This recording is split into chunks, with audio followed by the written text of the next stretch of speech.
ये खूबसूरत नज़ारा है गयासुद्दीन तुगलक के मकबरे का, और ये सीधा रास्ता आप हमारे पीछे देख रहे हैं, ये गयासुद्दीन तुगलक के मकबरे की तरफ जाता है। अगर आपको इंडो इस्लामिक आर्किटेक्चर की मिसाल देखना हो और अपने किले को किस तरह से महसूस करना है, किस तरह से महफूज करना है, ये अगर आपको देखना हो तो कभी गयासुद्दीन तुगलक के मकबरे की इस इमारत को देखें, किस तरह से उन्होंने खूबसूरती का भी कहीं ना कहीं ख्याल रखा है, लेकिन उससे खूबसूरती से ज़्यादा अपने आप को महफूज करने का ख्याल किया गया। उस वक्त चूँकि मंगोलों के हमले हो रहे थे तो अपने आप को बचाना बहुत ज़्यादा ज़रूरी था। अपना बचाव भी बहुत ही खूबसूरत अंदाज में किया है, और डिफेंस का जो एक तरीका था वो भी बहुत अच्छा इस्तेमाल किया, और फिर साथ में खूबसूरती को भी मद्देनज़र रखते हुए खूबसूरत यानी रेड स्टोन का यहाँ पर इस्तेमाल होता दिखाई देता है, और मार्बल के पत्थर का भी बहुत भारी तादाद में इस्तेमाल होता दिखाई देता है। और ये दूर से देख सकते चमक रहा है, इसकी चमक अपने आप को अपनी खूबसूरती जो है इसकी वो आपको अपनी तरफ माइल करती है। ज़ायरीन दुनिया भर से यहाँ देखने के लिए इसको आते हैं। ये सीधा रास्ता जाता है गयासुद्दीन तुगलक के मकबरे की तरफ। गयासुद्दीन तुगलक के मकबरे पर हम हैं। 1328 में इस मकबरे को गयासुद्दीन तुगलक ने खुद ही बनवा लिया था, और ये खूबसूरत नज़ारा आप यहाँ से देख रहे हैं।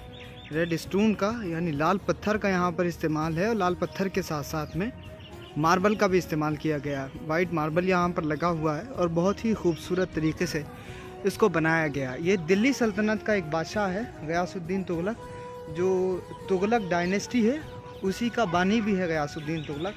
और इन्होंने उस ज़माने में चूँकि मंगोलों के हमले भी हिंदुस्तान में हो रहे थे, मुख्तलिफ़ दुनिया के हिस्सों में हो रहे थे, तो इन्होंने अपना किला भी डिफेंसिव अंदाज में बनाया। और यहाँ जो आर्किटेक्चर का इस्तेमाल हुआ है वो बिल्कुल अलग है। यहाँ ये जो स्टोन्स हैं आपको यहाँ पर लाल किले की तरह या फिर पुराने किले की तरह या फिर कुतुब मीनार में जिस तरह की आर्किटेक्चर का इस्तेमाल हुआ है, जिस तरह की नक्शो निगारी वहाँ पर की गई है, ख़त्ताती वहाँ पर की गई है, कैलीग्राफी जिस तरह से वहाँ पर की गई है, वो नक्शो निगार यहाँ पर आपको दिखाई नहीं देगी। ये बिल्कुल अलग है, बिल्कुल रेड स्टोन का इस्तेमाल है, सिर्फ लाल पत्थर यहाँ पर लगाए गए हैं, और आपको साफ तौर से यहाँ पर जो सिंपलिसिटी है वो देखी जा सकती है। ख़ास तौर से इस पत्थर का इन्होंने इस्तेमाल यहाँ इसलिए किया क्योंकि उस वक्त मंगोलों के हमले जो हो रहे थे, तो अपने आप को, पूरी डायनेस्टी को मंगोलों के हमलों से बचाना था। मंगोलों के हमलों से बचाने के लिए इस मकबरे की खूबसूरती पर ज़्यादा ध्यान न देते हुए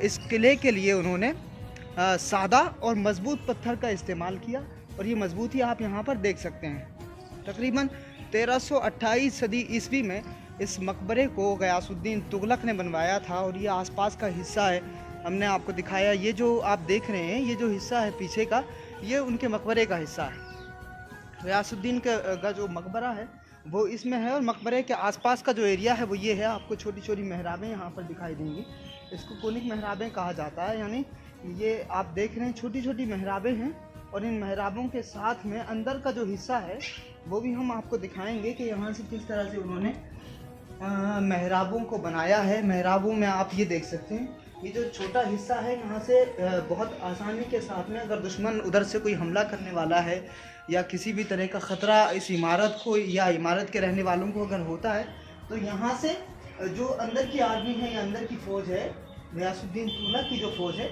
वो यहाँ से अपने दुश्मन का जवाब दे सकती है। ये इसीलिए देखिए छोटी छोटी चीज़ें यहाँ पर बनाई गई। ये बड़ी खूबसूरती भी यहाँ पर नज़र आ रही है, ब्यूटी भी है। अलग अलग हिस्से हैं यहाँ। ये गयासुद्दीन टॉम्ब है, फिर इसी तरह से इनकॉलर्स वॉल इसको कहा जा रहा है। ये छोटे छोटे सेल्स यहाँ पर बनाए हुए हैं, जो अपने आप में खूबसूरती है, जिस ब्यूटी को आप देख सकते हैं खुली आँखों से। और दिल्ली में बने ये तमाम किले अपने अपने एतबार से बिल्कुल मुख्तलिफ हैं।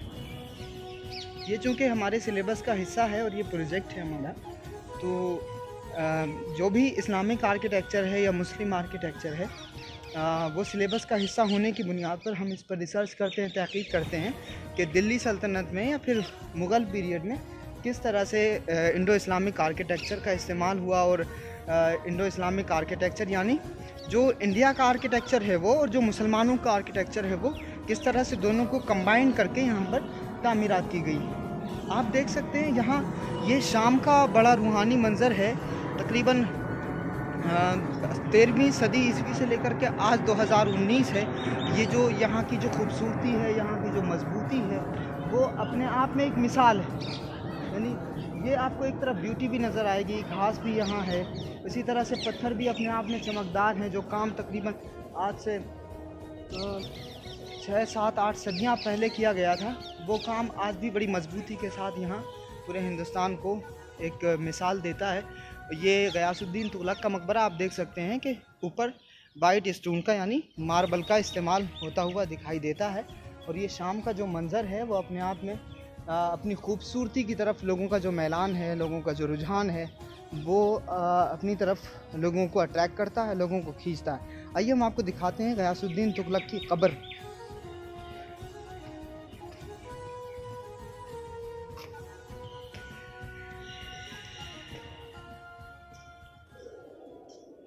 ये गयासुद्दीन तुगलक की कब्र है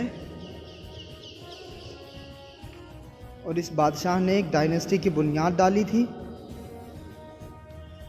दिल्ली सल्तनत के ज़माने में जो डायनेस्टीज़ रही हैं, ममलूकों की जो डायनेस्टीज़ रही हैं, ममलूक हुक्मरानों की जो 6 डायनेस्टीज़ थीं, उनमें से एक तुगलक डायनेस्टी भी थी। और तुगलक डायनेस्टी के ये पहले हुक्मरान हैं गयासुद्दीन तुगलक, जिन्होंने हिंदुस्तान में और दिल्ली में ये तुगलकाबाद भी बसाया और आज भी ये उसी नाम से वाक़ है।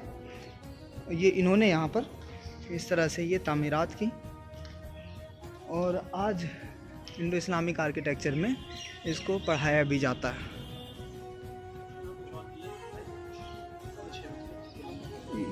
ये क्या है? Tomb of Zafar Khan.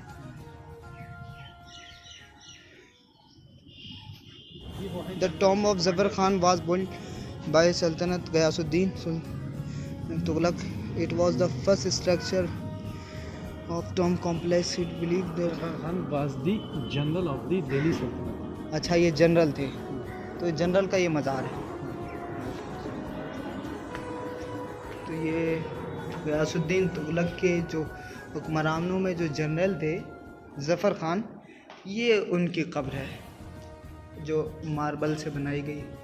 आप देख सकते हैं चूँकि उस ज़माने में लाइट्स का तो बहुत ज़्यादा इस्तेमाल नहीं था, चिराग ही जलाए जाते थे।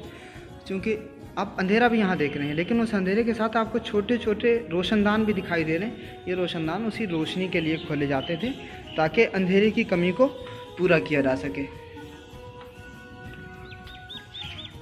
जिस तरह से चौकोर ये इमारत है, और आपको यहाँ एक बड़ी ख़ास बात ये नज़र आ रही होगी कि ये जो गयासुद्दीन तुगलक ने इमारत बनाई है, ये बिल्कुल चौकोर नहीं है। यानी नीचे से चौड़ाई से शुरू होती है और ऊपर जाकर ये जितना ऊपर जाती है उतना ही ये सिमटती चली जाती है। यानी जो फैलाव नीचे है इसका, ऊपर वो फैलाव आपको नज़र नहीं आएगा।